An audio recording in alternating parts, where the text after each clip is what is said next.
सर्वप्रथम एका टोपामध्ये आपण अर्धा किलो भोपळा चिरून घेतलेला आहे स्वच्छ धुवून, आणि त्यानंतर आपल्याला त्याच्यामध्ये अर्धा चमचा हळद टाकायची आहे।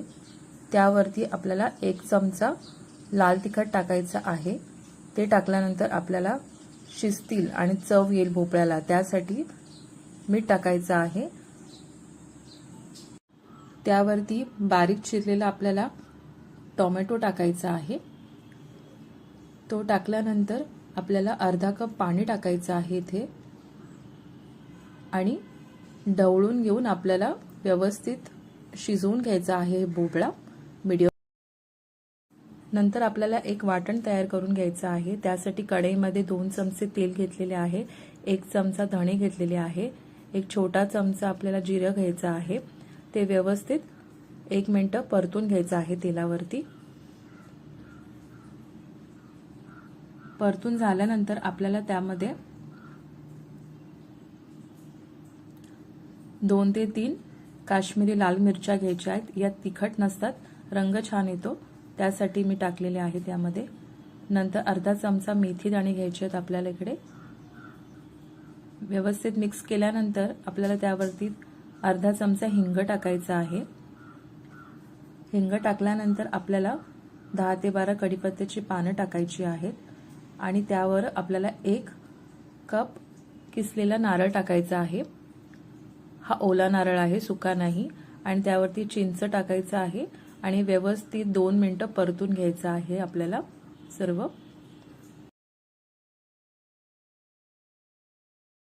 हे जे प्रमाण मी देते त्या प्रमाणामध्ये 7 ते 8 लोक सहज जेवू शकतात।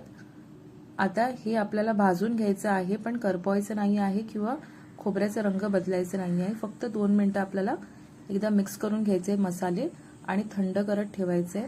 एकदा थंड झाल्यानंतर मिक्सरमध्ये हे सगळं मिश्रण काढून घ्यायचं आहे।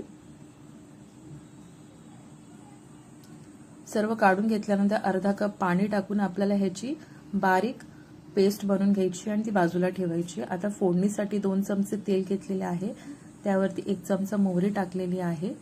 ती तडतडल्यानंतर अर्धा चमचा हिंग, 7 ते 8 कढीपत्त्याची पाने चांगली तडतडली की आपण शिजत ठेवलेले भोपळे जे होते ते सर्व ओतायचं आहे पाणी सकट पातेल्यामध्ये, आणि एकदा 1 मिनिट मिक्स करून घ्यायचं आहे। मिक्स केल्यानंतर आपण जे खोबऱ्याचं वाटण बनवून ठेवलेलं होतं ते टाकायचं आहे, आणि एकदा ढवळून घ्यायचं आहे। ढवळून घेतल्यानंतर आपण दुसऱ्या बाजूला तूर डाळ शिजून घेतलेली आहे, 4 शिट्ट्या काढून मकमकीत 2 कप घेतलेले होते। ते शिजलेली आपल्याला तूर डाळ इकडे टाकायची आहे। शिजताना मीठ आणि हळद थोडीशी टाकलेली होती, ती व्यवस्थित शिजल्यानंतर घोटून घेतलेली होती आणि तीच यामध्ये ऍड केली आहे। इथे आपल्याला कन्सिस्टन्सी ऍडजस्ट करायची आहे आणि चव ऍडजस्ट करायची आहे, तर पाणी टाकून चवीनुसार मीठ टाकायचं आहे आणि 1 चमचा गूळ टाकायचा आहे।